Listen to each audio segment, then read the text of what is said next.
Hi, today you're here with Ash and Tim from Agrivision Consultants, and we are here to talk about our Pre-Ems, considering most of us have a dry start to the 2019 season. So Tim, with dry sowing, should I alter my Pre-Em strategy? I definitely think we need to be flexible with our pre-emergence most years. We've normally planned for what pre-emergent we're going to use in each paddock, and generally there's a reason for that. The only reason I'd change is probably environmental conditions at the moment. Some products don't last as long as others, and some products probably don't handle the dry conditions as well as others as well. So as an example of this, Secura is a really good product we're using at the moment because it'll just sit there and wait for the rain when it eventually comes. And once it does come, we'll get fantastic longevity out of the product. Box of Gold, on the other hand, I've had a few issues with that, using that quite early in the season dry, because it's a lot more water soluble. It tends to activate earlier, and it can activate when there's no weeds actually to control, and by the time we actually need it, it's sort of started to break down and dissipate.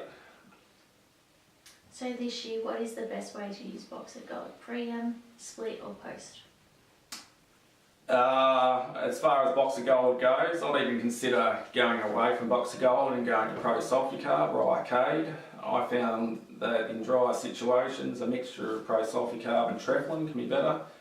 Treflin can give us some more longevity that we're sort of after, and the combination of the two products give us some extra control on other grasses like brome grass, which Box of Gold's not that fantastic on. Talking about brome grass and grasses, should I be using propyzamide over pulse and canola crops this year?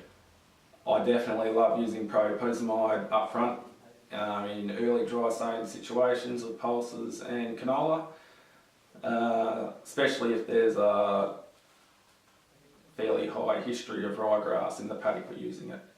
If we've got a high population of ryegrass in the paddock, there's a fair chance we've got a level of clethodim tolerance in the paddock, and if we can reduce that ryegrass population, we'll get a lot better jobbing crop with our clethodim.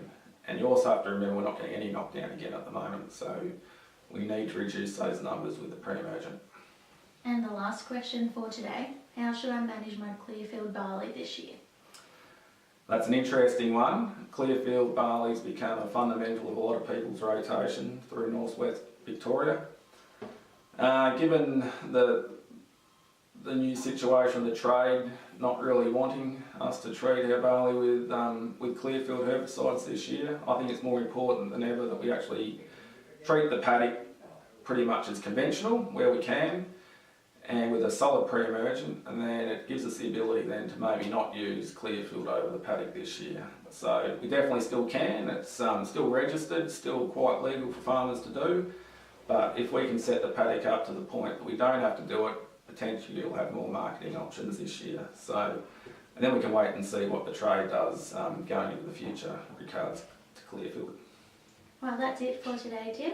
Thanks for answering my questions and everyone else's. If you have any more, please contact your agronomist. Thanks. Thank you.